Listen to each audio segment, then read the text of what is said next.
तक इलेक्ट्रोकेमिस्ट्री मैंने आपको पहले ही बता चुकी हूँ, हम 3 पार्ट में डिवाइड कर चुके हैं। एक था इलेक्ट्रोकेमिकल सेल, वो हम पढ़ चुके हैं। दूसरा इलेक्ट्रोलाइसिस, वो भी हम पढ़ चुके हैं।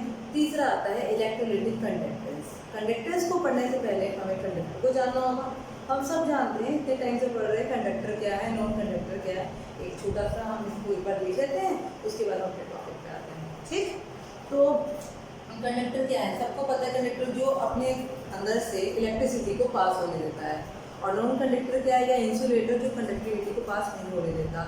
अब देखिए, the substance which allow the passage of electricity through them is conductor, और non conductor the substance which do not allow the passage of electricity through them is called non conductor.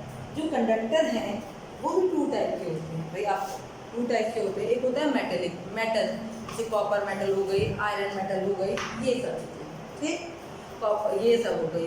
दूसरे होते हैं इलेक्ट्रोलाइट, देखा electrolyte भी जैसे कि NaCl, इनसे भी क्या होती है, इलेक्ट्रिक करंट पास होती है। तो जो मेटल होते हैं उनमें तो इलेक्ट्रॉन होते हैं, इलेक्ट्रॉन का मूवमेंट होगा भाई, इलेक्ट्रॉन इधर से मूव किया, इधर से मूव किया, इधर से मूव किया, इधर से मूव किया, तो कंडक्टेंस हुई। इलेक्ट्रोलाइटिक में क्या होगा, इलेक्ट्रोलाइटिक में किसका मूवमेंट होगा, आयन का, किसका मूवमेंट होगा, आयन का। कैटायन इधर जाएंगे, एनायन इधर जाएंगे, इलेक्ट्रिसिटी को पास करेंगे, हम पढ़ चुके हैं। तो ये होती है इलेक्ट्रोलाइटिक कंडक्टेंस। ठीक, अब अगर पूछे इलेक्ट्रोलाइट और नॉन इलेक्ट्रोलाइट, एक और टॉपिक नहीं बता देती हूँ, अब इसमें डिफरेंस करेंगे, पूरा पेपर में पूछ लिया जाता है डिफरेंस। इलेक्ट्रोलाइटिक कंडक्टेंस और मतलब खाली इलेक्ट्रोलाइट वर्ड यूज कर ले और वर्ड यूज करें नॉन इलेक्ट्रोलाइट, तो इसमें क्या डिफरेंस है भाई। इलेक्ट्रोलाइट का मतलब है जो इलेक्ट्रिक करंट को पास करेगा, और नॉन इलेक्ट्रोलाइट का जो इलेक्ट्रिक करंट को पास नहीं करेगा। इसके बारे में हमने कहाँ डिस्कशन किया था, सोल्यूशन में, क्वालिटेटिव प्रॉपर्टी में, याद है हमने कहा था एक नॉन डिसोसिएटेड नॉन एसोसिएटेड, ना डिसोसिएशन हो ना एसोसिएशन हो, क्या होना चाहिए, नॉन इलेक्ट्रोलाइट। नॉन इलेक्ट्रोलाइट होगा तभी वो ना डिसोसिएट होगा ना एसोसिएट होगा, इसकी बात हम कर चुके हैं। ठीक है, अभी हमें किसकी बात करनी है, हमें बात करनी है इस चैप्टर में, क्योंकि इलेक्ट्रो है यानी इलेक्ट्रिसिटी से रिलेशन है, तो हमें किसकी बात करनी है, हमें तब बात करनी है किसकी, इलेक्ट्रोलाइट की। किसकी बात करनी है, इलेक्ट्रोलाइट की बात करनी है।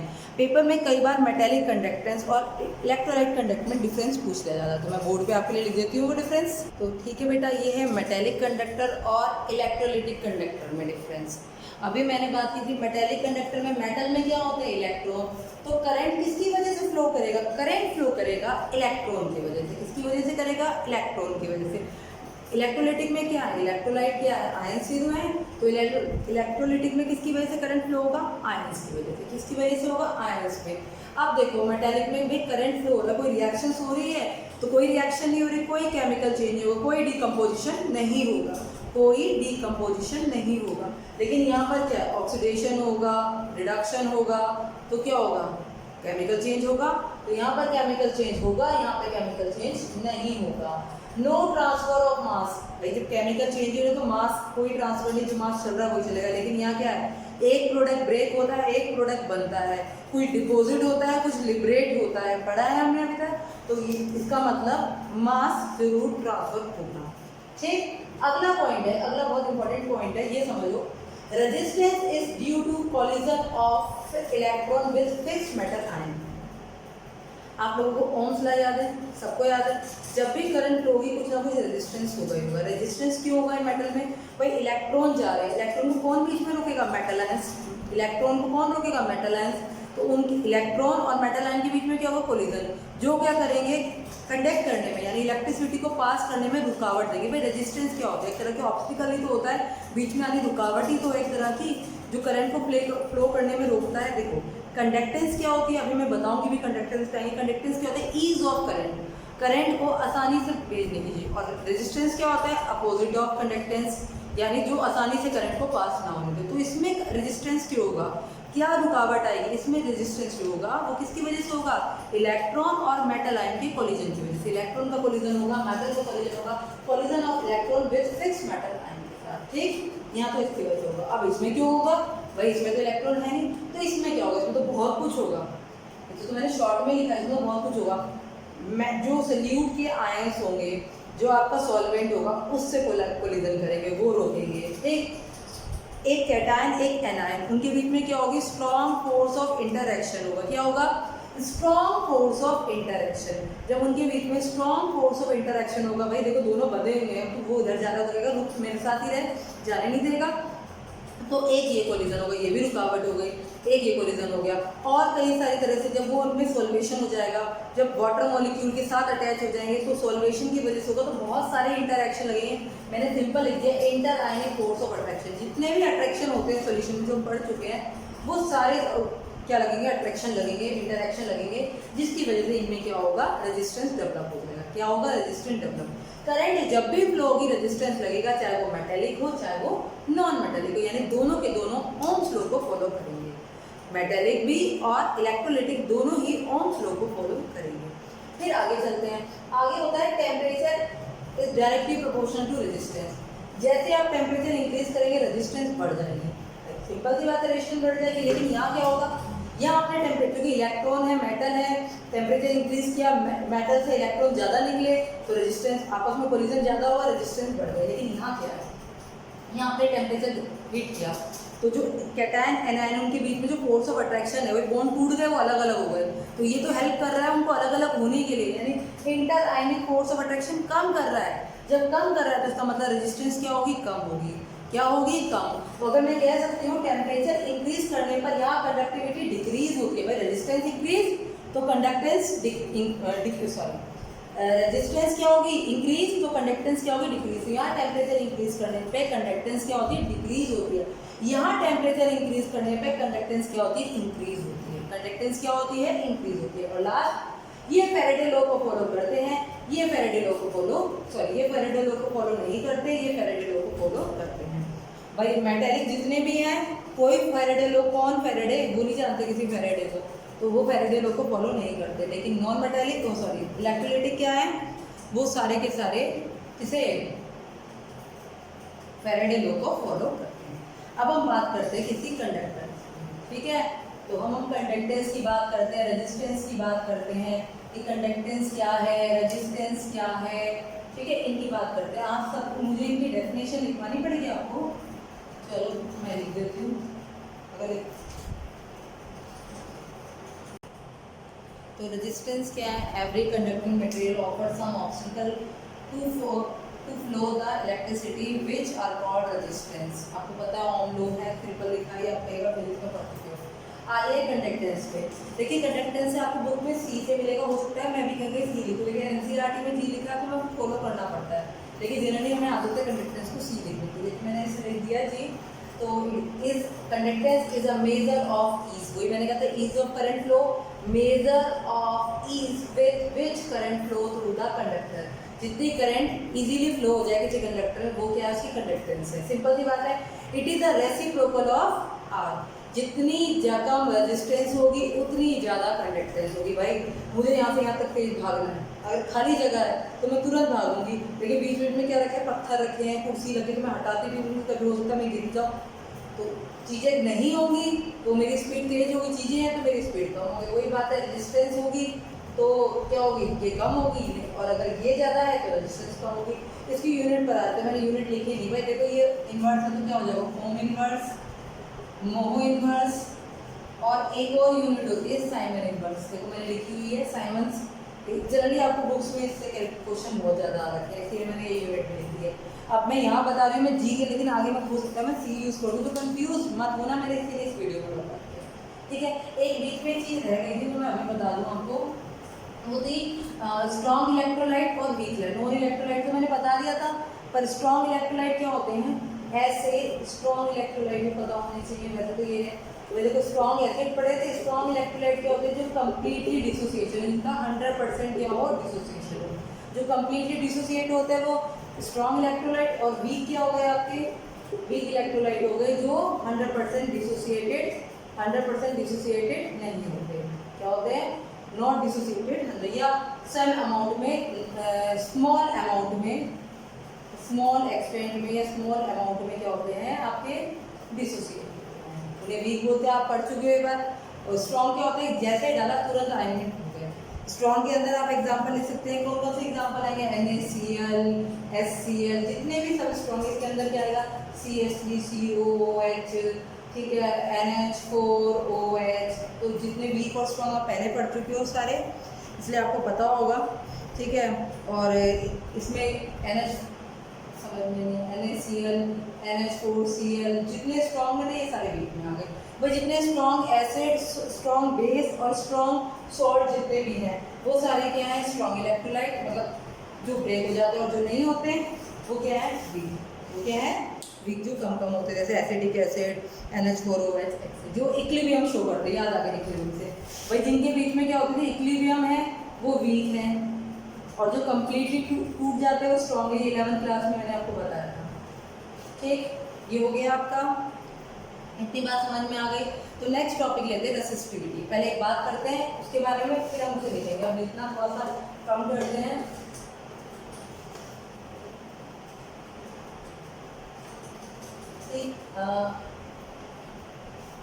भाई देखो, आपको पता है रेजिस्टेंस जो है वो डायरेक्टली प्रोपोर्शनल होती है किसी भी मेटल की रोड की, उस मेटल की लेंथ के और उसके क्रॉस सेक्शन एरिया। तो बन जाता था R/L/E। जब भी प्रोपोर्शनल का साइन हटाते हैं तो एक कांस्टेंट आता है, इसे बोलते हैं स्पेसिफिक रेजिस्टेंस। अभी लिख दूंगी स्पेसिफिक रेजिस्टेंस और रेसिस्टिविटी। IUPAC में रेसिस्टिविटी बोलते हैं, मैं पूरा लिखूंगी डेफिनेशन भी। देखो ये इसका मतलब रो इक्वल टू कितना हो गया, RA/L। ठीक है, अगर ये हमारा 1 हो जाए, यानी इधर देखो, अगर L की मेरी वैल्यू 1 सेंटीमीटर है और एरिया है 1 सेंटीमीटर स्क्वायर, कितना है, सॉरी स्क्वायर, 1 सेंटीमीटर स्क्वायर, ये वैल्यू A हो गई, तो रो इक्वल टू हो गया R। यानी एक ऐसी रोड जिसकी लेंथ क्या है, 1 है, 1 सेंटीमीटर, सेंटीमीटर हम छोटे में ले रहे हैं, मीटर में भी ले सकते हैं, 1 सेंटीमीटर लेंथ है, और जिसका क्रॉस सेक्शन एरिया कितना है, यानी एरिया कितना है, 1 सेंटीमीटर स्क्वायर है, उस रोड की जो रेजिस्टेंस होगी उसे क्या बोलेंगे, स्पेसिफिक रेजिस्टेंस। और IUPAC से नाम दे दिया रेजिस्टिविटी। क्या नाम दे दिया, रेजिस्टिविटी। बात समझ में आ गई। अब लेकिन एक बात, सिंपल सी बात है, हमारे मेटेलिक के लिए तो बात सच हो गई, लेकिन इलेक्ट्रोलाइटिक में कहाँ से रोड आ गई, यहाँ कर लेंगे भाई। इलेक्ट्रोलाइटिक में तो होता है सेल, सेल के अंदर होते हैं इलेक्ट्रोड। अभी हमने पढ़ा सेल के अंदर क्या होते हैं, इलेक्ट्रोड। तो यहाँ क्या होगी, एरिया ऑफ, दोनों के एरिया ऑफ इलेक्ट्रोड लिया जाएगा, यानी वो क्या होना चाहिए, 1 सेंटीमीटर होना चाहिए, और इन 1 सेंटीमीटर स्क्वायर होना चाहिए, और इन दोनों इलेक्ट्रोड के बीच की distance, the distance between two electrode, ये क्या होती है हमारी, L होती है, और ये कितनी होनी चाहिए, 1 सेंटीमीटर। तब उस समय जो इस सेल में जो रेजिस्टेंस होगी, इस सेल में क्या होगी, इस सेल में जो रेजिस्टेंस डेवलप होगी उसे क्या बोलेंगे, स्पेसिफिक रेजिस्टेंस। Specific resistance. फिर अब इस सेल में कहाँ रेजिस्टेंस होगी, इसको भी देखते हैं जरा। मैं थोड़ा सा रफ कर द्वारा लिख दूंगी, कोई बात नहीं। अगर मैं वॉल्यूम निकालने की बात करूँ, वॉल्यूम क्या होता है किसी सेल का, area into length, area into length. Area कितना है, 1 सेंटीमीटर स्क्वायर, लेंथ कितनी है, 1 सेंटीमीटर, यानी आगे 1 सेंटीमीटर क्यूब, यानी ml। बोल सकते हैं 1 ml सोल्यूशन की, एक सोल्यूशन ml में जितनी रेजिस्टेंस है उसे ही क्या बोलते हैं, स्पेसिफिक रेजिस्टेंस बोलते हैं। यानी आपने 1 ml सोल्यूशन लिया, किसी भी पूरे सोल्यूशन नहीं लेना, किसी सोल्यूशन के 1 ml के अंदर जितनी रेजिस्टेंस है वो क्या है, उसकी रेजिस्टिविटी है। पूरे की तो रेजिस्टेंस है, लेकिन 1 ml के अंदर जो रेजिस्टेंस है उसे क्या बोलेंगे, रेजिस्टिविटी बोलेंगे। क्या बोलेंगे, रेजिस्टिविटी। अब मैं इसको थोड़ा सा लिख देती हूँ, फिर आप लिख देंगे, ठीक।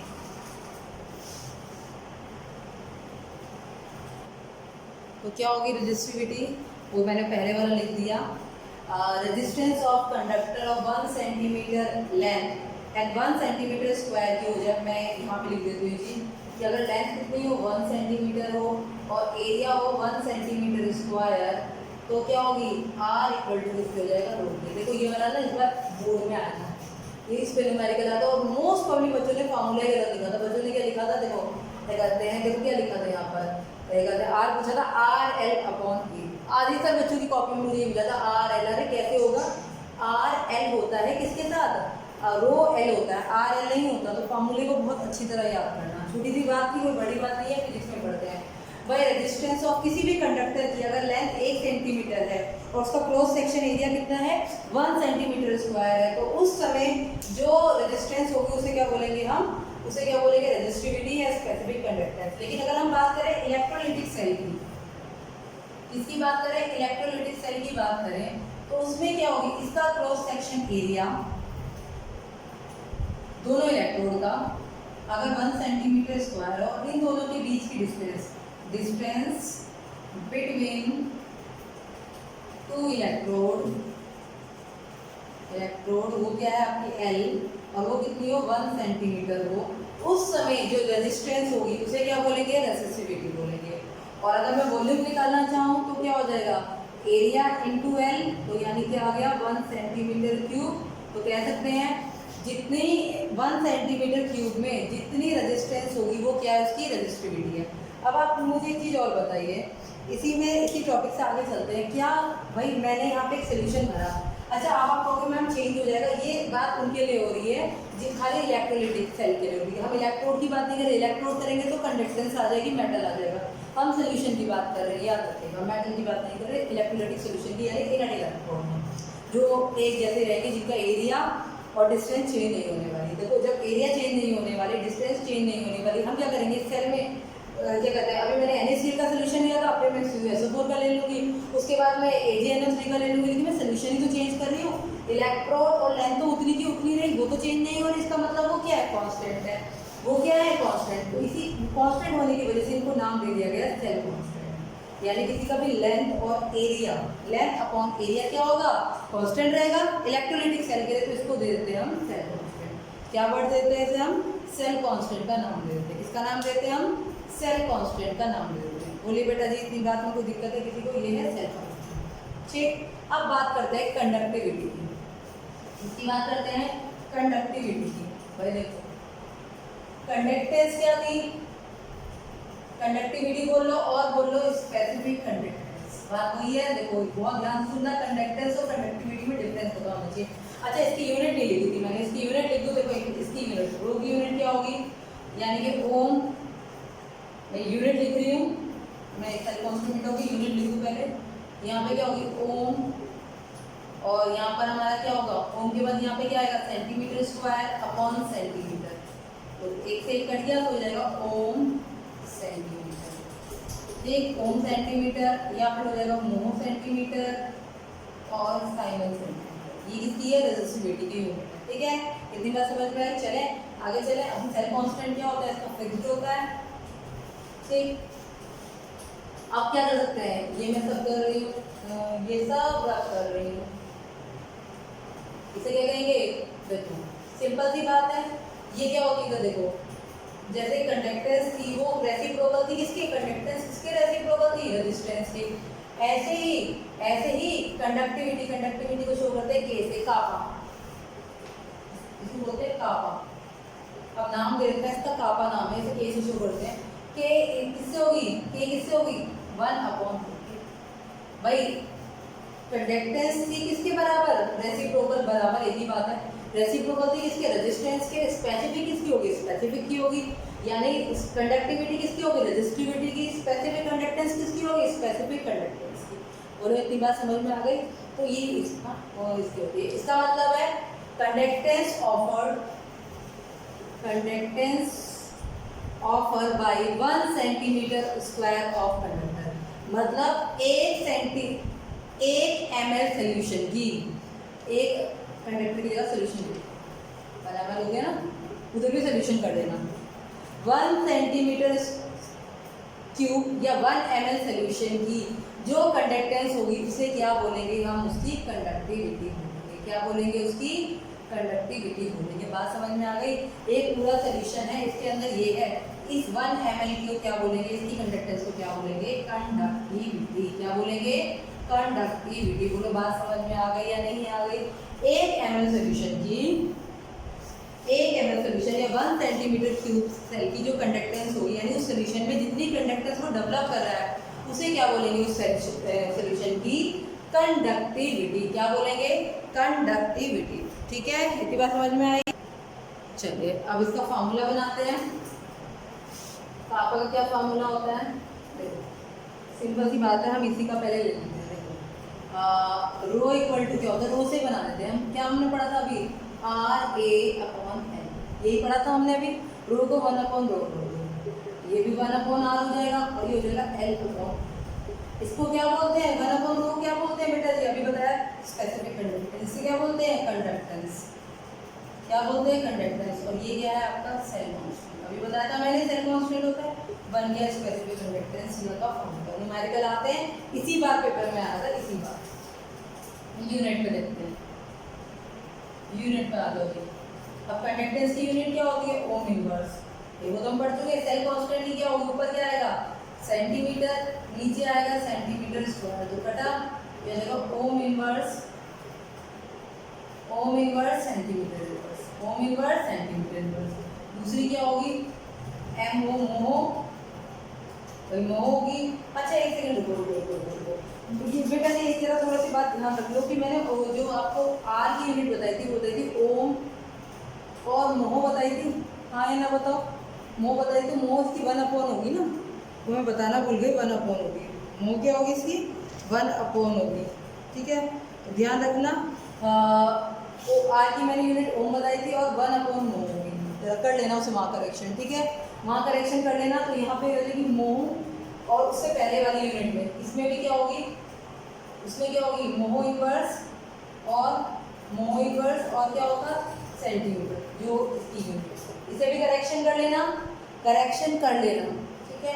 यहाँ पे हो गया मोह सेंटीमीटर इनवर्स, और यहाँ होगा साइमन इनवर्स सेंटीमीटर इनवर्स। मैं एक बार यहाँ, तो अब क्या करते हैं, अब हम करते हैं किस किस में डिफरेंस करते हैं। अब हम फैक्टर देखते हैं कि मेटेलिक कंडक्टेंस में क्या फैक्टर करते हैं, मतलब डिपेंड करते हैं किन किन फैक्टर पे, और इलेक्ट्रोलिटिक में क्या है। तो दोनों को हम ऐसे लिख देते हैं, ये हो गई आपकी मेटेलिक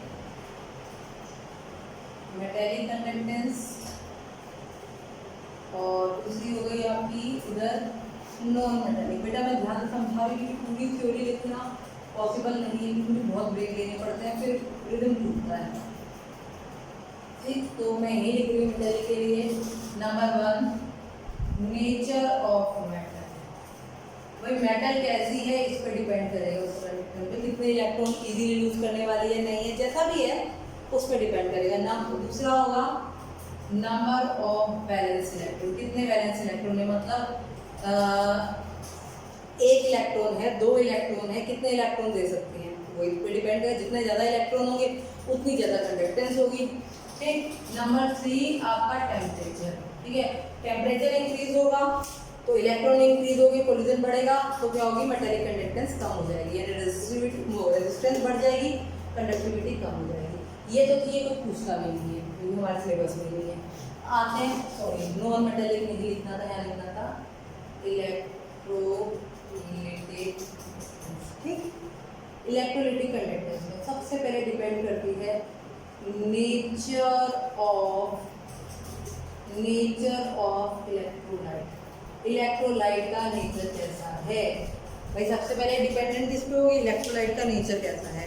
भाई इलेक्ट्रोलाइट में नंबर कैसे होंगे कि इसमें ग्रेड ज़्यादा नंबर देने वाला है, कम नंबर देने वाला है।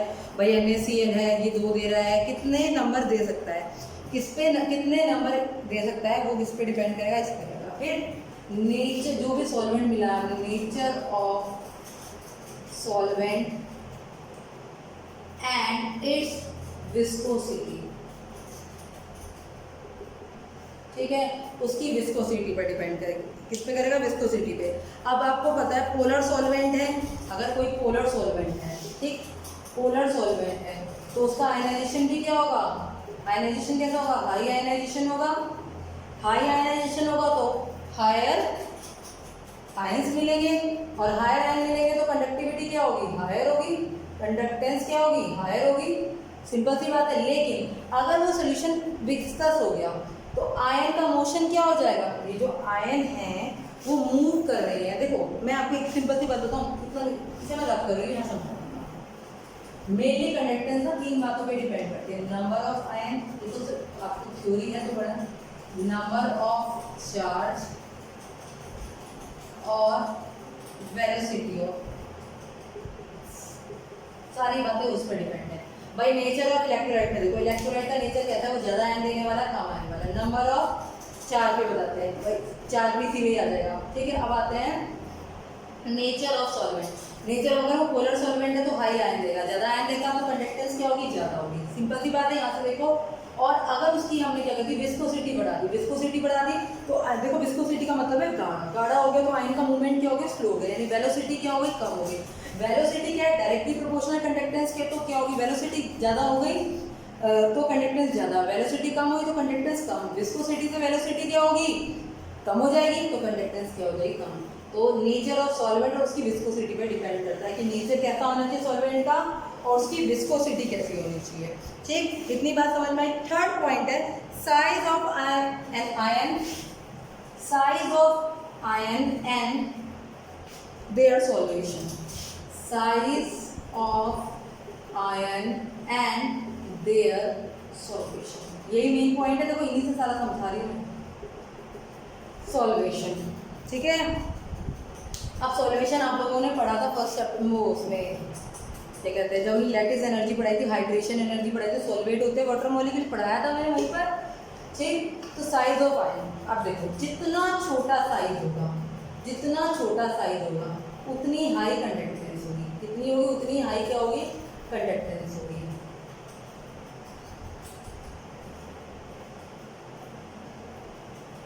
उतनी हाई क्या होगी, कंडक्टेंस। जितना बड़ा आयन उतनी कम कंडक्टेंस, यानी साइज बढ़ने पे आयन की कंडक्टेंस क्या हो जाती है, कम हो जाती है। भाई देखो छोटा साइज है तुरंत भाग जाएगा, बड़ा साइज है धीरे धीरे धीरे धीरे भागेगा।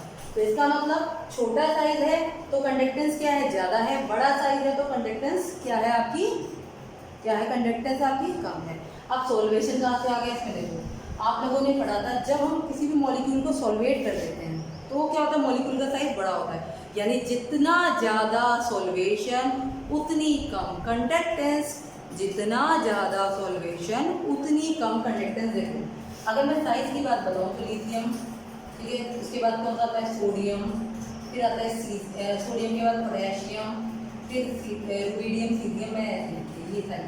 ठीक, ऐसा बढ़ता हुआ मैंने ऑर्डर लिखा इसके साइज के अकॉर्डिंग, नीचे जाते हुए क्या होता है, साइज बढ़ता है। लेकिन अगर मैं बात करूँ हाइड्रेटेड आयन की, हाइड्रेटेड आयन का मतलब जिनका सॉल्वेशन हो गया है, तो जिसका साइज छोटा होता है, याद रखो size of ion directly proportional करते हैं, जिसका स्मॉल साइज, स्मॉल साइज, पिछली बार एस ब्लॉक में ना आपका नहीं हो पाया था, स्मॉल साइज हाई हाइड्रेशन। ठीक है, अभी यहाँ इतना कर लो, जितना छोटा मॉलिक्यूल होगा उसका उतना ही ज़्यादा हाइड्रेशन होगा। ठीक है, जितना छोटा, ये एक्स्ट्रा मैं बता रही हूँ सुन लो, जितना छोटा साइज होगा, छोटा सा साइज है पानी के मॉलिक्यूल, देखो छोटा सा है फटाफट से पानी के मॉलिक्यूल से घेर लेंगे, बड़ा है तो कम घेर पाएंगे, इतनी बात तो समझते हो। तो जितना छोटा मॉलिक्यूल उतना ज़्यादा हाइड्रेशन, तो हाइड्रेशन हाइड्रेटेड आयन का सबसे बड़ा किसका होगा, इसका सबसे ज़्यादा हाइड्रेशन होगा, उसके बाद सोडियम आयन का, उसके बाद किसका, पोटेशियम आयन का, उसके बाद सीजियम आयन का। अगर मैं इस वाले में पूछूं हाइड्रेट आयन में, क्वेश्चन आता है पेपर में, कॉम्पिटिशन में आता है, हाइड्रेट आयन में ये बताइए, हाइड्रेट आयन में इनमें से किसकी कंडक्टेंस हाई होगी, तो पता है बच्चे क्या कर देते हैं, फटाफट से लिथियम लेते हैं कि छोटा साइज है, नहीं, हाइड्रेट आयन में सीजियम प्लस की कंडक्टेंस क्या होगी, हाई होगी। बात समझ में आ गई, क्यों, क्योंकि इसका साइज क्या है, हाइड्रेट आयन, वर्ड लिख रही हूँ हाइड्रेट, इसका साइज क्या है, छोटा है, इसलिए इसकी कंडक्टेंस ज़्यादा होगी, लिथियम प्लस की क्या हो जाएगी, कंडक्टेंस कम हो जाएगी। हाइड्रेट आयन में, हाइड्रेट सीजियम आयन में कंडक्टेंस किसकी हाई होगी, सीजियम की हाई होगी। क्वेश्चन बन गया आपका यहाँ से। और नॉर्मल साइज में तो आपको पता ही किसकी होगी, अगर हाइड्रेट नहीं दे रखा तो। ठीक है, तो सॉल्वेशन पे डिपेंड हो गया। इसके बाद आती है आपकी, इसके बाद आती है आपकी कंसंट्रेशन ऑफ सॉल्यूशन, जो रख कर दो इसे, कंसंट्रेशन ऑफ सॉल्यूशन, सिंपल सी बात है, कंसंट्रेशन ऑफ सॉल्यूशन इसका मतलब है सॉल्यूशन कंसंट्रेटेड होगा तो क्या होगा, इंटरएक्शन क्या होगा, इंटर आयनिक अट्रैक्शन या इंटरएक्शन क्या होगा, हाई होगा, ये हाई होगा तो कंडक्टेंस क्या होगी, होगी, भाई इनका अट्रैक्शन है तो कंडक्टेंस हो नहीं रही, क्योंकि क्या पैदा हो रहा है, रेजिस्टेंस पैदा हो रहा है, तो कंडक्टेंस क्या होगी, कंडक्टेंस क्या होगी, लो होगी। सॉल्यूशन डाइल्यूटेड होगा, कंडक्टेंस क्या होगी, कंडक्टेंस क्या होगी, हाई। बोलो इतनी बात समझ में आ गई। कंसंट्रेटेड सॉल्यूशन है तो क्या होगा, कंडक्टेंस क्या होगी, कम होगी। ठीक है। और अगर ये कहते हैं डाइल्यूटेड है तो कंसंट्रेशन क्या कम हो गई, तो इंटरआयनिक रिपल्शन क्या हो गया, इंटरआयनिक अट्रैक्शन क्या कम हो गया, तो कंडक्टेंस क्या होगी, हाई हो गई। और लास्ट टेम्परेचर, लास्ट क्या है, टेम्परेचर। टेम्परेचर क्या है भाई, ये भी समझते हैं। टेम्परेचर ने अभी कहा था इनवर्सली प्रोपोर्शनल टू रेजिस्टेंस, अभी हमने पढ़ा था। इसमें इलेक्ट्रिक यानी जैसे हम सोल्यूशन को हीट करेंगे, क्या करेंगे, हीट करेंगे, तो क्या होगा, रेजिस्टेंस कम हो जाएगा, यानी इंटरआयनिक अट्रैक्शन क्या होगा, कम हो जाएगा। जब इंटरआयनिक अट्रैक्शन कम होगा तो टेम्परेचर इंक्रीज करने पर कंडक्टेंस क्या होगी, आपकी इंक्रीज हो जाएगी। टेम्परेचर इंक्रीज करने पर कंडक्टेंस भी क्या हो जाती है, इंक्रीज हो जाती है। 2-3 कंडीशन में कंडक्टेंस इंक्रीज हो गई क्योंकि उनकी मूवमेंट इंक्रीज हो गई। मूवमेंट इंक्रीज हो गई तो ऑब्वियसली मूवमेंट मतलब वेलोसिटी इंक्रीज हो गई, वेलोसिटी देखो इंक्रीज हुई तो यानी कंडक्टेंस भी इंक्रीज हो गई। ठीक है, इतनी बात समझ में आ गई आप लोगों के, ये थे दोनों में डिफरेंस। अब आता है डाइल्यूट लिखे,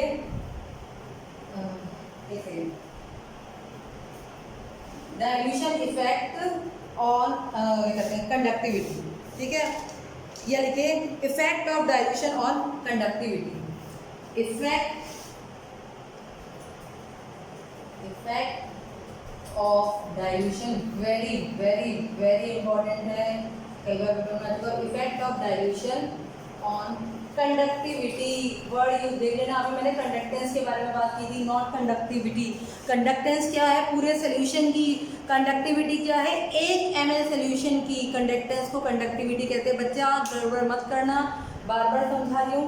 कंडक्टेंस का मतलब है पूरे सोल्यूशन में कितना करंट फ्लो हो रहा है, कंडक्टिविटी का मतलब है 1 ml में कितना करंट फ्लो हो रहा है। 1 ml की बात हो रही है, ये हम बात करें 1 ml की। अब आप खुद सोचो, ये आपका सोल्यूशन है, इसका मैंने 1 ml निकाल लिया, यहाँ बाहर निकाल दिया। अगर मैंने इसमें डाइल्यूशन कर दिया, इसी में पूरा डाइल्यूशन कर दिया, इसमें थे मेरे 10, गिन के 10 आयन डाल दिए, 1 2 3 4 4 4 8। ठीक, अब मैंने 1 ml सोल्यूशन निकाला, कितने आयन आ गए, 4 आयन आ गए। कितने आ गए, 4 आयन। बोलो 4 आयन दिख रहे हैं, 1 2 3 4 आयन। मैंने इसमें क्या कर दिया, पानी मिला दिया। चलो एक और बना लेते हैं, यहाँ पर मैंने कर दिया तो पानी बना दिया। 10 है, 1 2 3 4 5 6, ऊपर तो भर देते पानी मिला दिया, 6 9 1। अगर मैंने कहा इसका 1 ml निकाल दिया, देखो सेम ही साइज दिया मैंने। इसके ml में कितने थे, 4 आयन थे। समझाने के लिए बता रही हूँ, इसके ml में कितने हो गए, 2। यानी पानी मिलाने पर, क्या मिलाने पर, पानी यानी डाइल्यूशन करने पर ml में, इसमें पर ml में नंबर ऑफ आयन क्या हो रहे हैं, डिक्रीज हो रहे हैं। नंबर ऑफ आयन क्या हो रहे हैं, नंबर ऑफ आयन डिक्रीज हो रहे हैं। ठीक है, किसमें, पर ml में। अगर हम डाइल्यूशन में पानी मिलाने से, अभी हमने पढ़ा था पानी मिलाने से कंडक्टेंस इंक्रीज हो रही थी, नंबर ऑफ आयन इंक्रीज क्या हो रहे थे, लेकिन हम बात करें 1 ml की यहाँ पर। ठीक है, 1 ml में पानी मिलाने पर कंडक्टिविटी की बात हो रही है, नॉट कंडक्टेंस की। तो अगर हम कंडक्टिविटी की बात करें तो कंडक्टिविटी क्या होती है, 1 ml की। तो अगर हमने पानी मिला दिया तो पर ml में नंबर ऑफ आयन क्या हो जाएगा, कम हो जाएगी। जैसे ही नंबर ऑफ आयन कम हो जाएंगे तो इसका मतलब डाइल्यूशन भी क्या हो जाएगा, आपका कम हो जाएगा। तो क्या होगा, on dilution number of ion पर ml decrease. On dilution number of ion in per ml decreases, decreases, number of ion decreases, hence specific conductance decrease on the hence specific conductance या conductivity जो आप बोलना चाहे, specific conductance decrease with dilution या decrease on dilution. Decrease on dilution क्या होगा, decrease on dilution. ठीक है, नंबर ऑफ, जैसे जैसे आप क्या करेंगे, डाइल्यूशन करते जाएंगे, स्पेसिफिक कंडक्टेंस और कंडक्टिविटी डिक्रीज हो जाएगी डाइल्यूशन से, डिक्रीज हो जाएगी डाइल्यूशन से। ठीक है, ठीक है। और अभी मैंने आपको क्या बताई थी, हाइड्रेशन से क्या होगी, हाइड्रेशन से, हाइड्रेशन करेंगे तो साइज ऑफ आयन क्या हो जाएगा आपका, लिख देती हूँ अभी, बहुत इंपॉर्टेंट है, याद रखना। हाइड्रेशन में क्या होता है, हाइड्रेशन उसका होता है जिसका साइज ऑफ आयन, यानी जितना छोटा है उसका हाइड्रेशन उतना ज़्यादा होगा। हाइड्रेशन होने से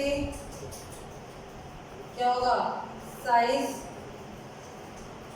क्या लिखते हैं, size of ion. Size of ion लिखूंगी तो दिक्कत हो जाएगी, लिखूंगी ऐसे लिख देती हूँ। हाइड्रेशन से क्या होगा, साइज ऑफ आयन इंक्रीज हो जाएगा।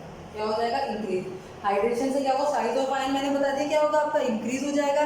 जब साइज ऑफ आयन इंक्रीज हो जाएगा तो उसकी वेलोसिटी क्या हो जाएगी, वेलोसिटी क्या हो जाएगी, कम हो जाएगी, और जिसकी वजह से कंडक्टेंस क्या हो जाएगी उसकी, अभी मैं कंडक्टेंस क्या हो जाएगी उसकी, लो हो जाएगी। बोलो इतनी बात समझ में आ गई, इतनी बात समझ में आई आप लोगों की अच्छी तरह से, सबके समझ में आ गई। तो ये अच्छा टॉपिक था। हमने क्या बताया शुरुआत में, तो हमने बताया कंडक्टर क्या होता है, आप लोगों को पता था, मेटालिक और इलेक्ट्रोलाइटिक कंडक्टर के बारे में बात करी। फिर हमने किसके बारे में बात करी, फिर हमने बात करी आपकी रेसिस्टिविटी के, फिर हमने बात करी कंडक्टिविटी के, और फिर हम आ गए किस पे, तो हमने उनकी फैक्टर बताया। फैक्टर के बाद हमने डायल्यूशन का इफेक्ट बताया। ठीक है, एक हम इसी में एक टॉपिक और ले लेते हैं, इसी में ले लेते हैं, क्योंकि अगले टॉपिक में हम अगला चीज करेंगे, measurement of conductance cell, measurement of conducting cell. ठीक है, लिखती हूँ मैं थोड़ा सा, मेजरमेंट ऑफ कंडक्टिंग सेल। तो मेजरमेंट ऑफ कंडक्टेंस कैसे करते हैं, measurement of conductance in conducting cell, मैंने लिखा नहीं, इन कंडक्टिंग सेल कैसे करते हैं। ये बेस होते हैं इस पे व्हीटस्टोन ब्रिज पे, मैं बना देती हूँ, मैंने सोचा क्या, देखिए अब आप मेरे साथ साथ देखिए, तो मैं लिख दूंगी पहले, फिर आपको पता नहीं चलेगा। व्हीटस्टोन ब्रिज, आई थिंक आपने अभी फिजिक्स का आपका टॉपिक है और आप लोग सब पढ़ेंगे इसको, बहुत अच्छी तरह पढ़ेंगे। ठीक है, तो मैं इसे तो नहीं बताऊंगी, थोड़ा बहुत बताती हूँ व्हीटस्टोन ब्रिज के बारे में। तो व्हीटस्टोन ब्रिज क्या होता है, अगर हम चार, इसमें तो वायर है, चार वायर को इस तरह से अटैच कर लें, तो उनके बीच इधर से इधर अगर हम बताएं तो बीच में नल पॉइंट का मतलब होता है जहाँ करंट फ्लो ना हो। तो R1, R2, R3, R4, ये व्हीटस्टोन ब्रिज है। ठीक है, जैसे किसी बैटरी वगैरह से, भाई ऐसा नहीं है कि हम किसी बैटरी से जोड़ेंगे ऑब्वियसली। ठीक है, तो जब जोड़ेंगे तो इसमें क्या होता है, इन चारों का जो रेजिस्टेंस होता है वो ऐसा होता है, R1/R2 2 × R3/R।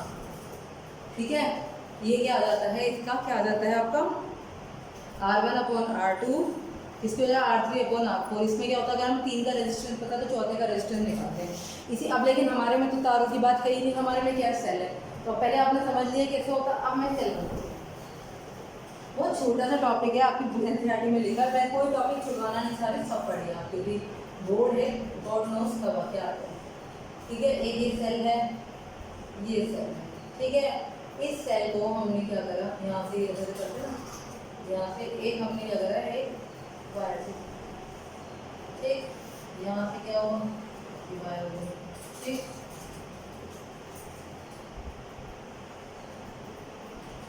ये लेंथ होगी और यहाँ हमने क्या लगा दी, ठीक, और ये इस पॉइंट से लेकर जोड़ रहे हैं, इस पॉइंट से लेकर इस पॉइंट तक बीच में क्या बना दी, कोई नल पॉइंट बना दी, यहाँ पे करंट नहीं है।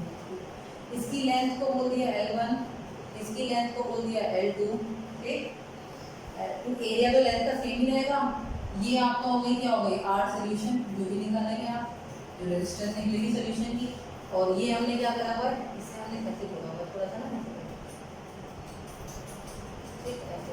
और ये हो गई हमारी R, रेजिस्टेंस है, किसी रेजिस्टेंस, इसका वायर का मैं रेजिस्टेंस पता, हमने वो लगा दिया। तो मैं कुछ वैल्यू दे देती हूँ, इसको देती हूँ QN। ठीक है, तो क्या कहते हैं, R सोल्यूशन, इसे मैं क्या लिख देती हूँ, अभी लिख देती हूँ R2, R4 और ये हो जाएगा R3, फॉर्मूला लिख देंगे, R सोल्यूशन इक्वल टू, तो क्या हो जाएगा यहाँ पर, इसे R लिख दूँ, बात वही है, इधर लिख दो इधर लिख दो, कोई फर्क थोड़ी पड़ रहा है, लेकिन R2 मैंने इधर जानबूझ से लिखा R4 ताकि मैं आप लोगों को समझा।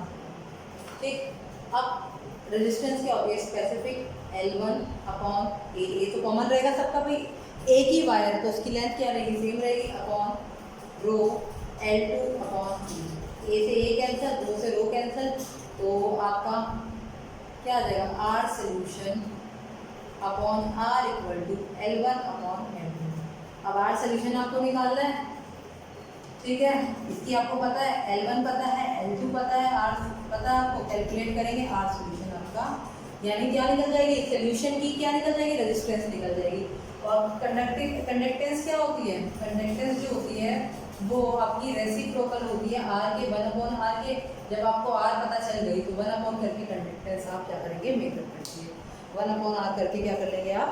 कंडक्टेंस मेजर कर लेंगे। लेकिन इसमें एक खास बात है जो आपको याद रखनी है, जब भी इसमें हम वोल्टेज देते हैं हम कभी भी इसमें डीसी डायरेक्ट करंट नहीं दे सकते। क्वेश्चन आएगा क्यों नहीं दे सकते डायरेक्ट करंट? देखो अगर हम इसमें डायरेक्ट करंट दे देंगे, क्या देंगे? डायरेक्ट करंट देंगे तो जो हमारा इलेक्ट्रोलाइट है, जो हमने इलेक्ट्रोलाइट दिया उसका क्या होगा? पोलराइजेशन हो जाएगा। क्या हो जाएगा? पोलराइजेशन हो जाएगा। अगर हमने डायरेक्ट करंट दे दी तो क्या होगा? उसका जो हमारा मतलब इलेक्ट्रोलाइट है जो हमने इसके अंदर लिया उसमें वो क्या होगा? पोलराइज हो जाएगा। और पोलराइज होने की वजह से उसका क्या होगा? कंपोजिशन चेंज हो जाएगा। तो उसको पोलराइजेशन और कंपोजिशन चेंज, देखो पोलराइजेशन आप सब लोगों ने पिछली बार पढ़ाने ग्रुप में पढ़ा था भाई, आपने तो आयनिक कंपाउंड लिया, उसमें हम चाह रहे हैं आयन सेपरेट हो जाए। क्या हो जाए? आयन सेपरेट हो जाए। अब हम उसमें क्या करते हैं? कोवेलेंट करेक्टर लगा दें। अगर हमने डायरेक्ट करंट दिया तो जिसकी वजह से ये होगा? पोलराइजेशन हो जाएगा। तो कोवेलेंट करेक्टर आ जाएंगे तो वो आयन रिस्पेक्टिव इलेक्ट्रोड की जाने के बजाय आपस में रिएक्ट करने लग जाएंगे। तो क्या होगा? कंपोजिशन चेंज हो जाएगा। कंपोजिशन क्या हो जाएगा? चेंज हो जाएगा, जो कि हम नहीं चाहते। इसीलिए हम इसमें डीसी का यूज नहीं करते, और हम इसमें क्या यूज करते हैं? Alternative current. क्या यूज करते हैं? Alternative current. क्वेश्चन पूछ लिया जाता है इलेक्ट्रोलिटिक सेल में एसी करंट क्यों यूज करते हैं, डीसी करंट क्यों नहीं यूज करते? डीसी करंट क्यों नहीं यूज कर सकते? आप देख सकते हैं क्या होगा? अगर डीसी करंट करेंगे तो क्या हो जाएगा? कंपाउंड का पोलराइजेशन हो जाएगा। इसको बचाने, इस प्रॉब्लम से बचाने के लिए हम इसमें क्या करते हैं? अल्टरनेटिव करंट का यूज करते हैं। ठीक, तो ये थी आपकी मेजरमेंट ऑफ कंडक्टेंस। ठीक, अब इसके बाद इसके 3 पार्ट में ये वीडियो आपका आई थिंक बनेगा। अभी एक पार्ट में इससे related molar conductance, equivalent conductance और डाइल्यूशन के इफेक्ट हैं उनके, और उसके बाद आपके न्यूमेरिकल, और फिर आपका आता है लास्ट में कोलब्रुश लॉ। तो आज बहुत लंबी लेंथ हो गई है इसकी भी, आई थिंक आधा पौना घंटा हो चुका है। तो पहले आप इतना कीजिए, मैं नेक्स्ट वीडियो में आपकी इसकी क्या करती हूँ, इसका मोलर कंडक्टिविटी और टेक केयर।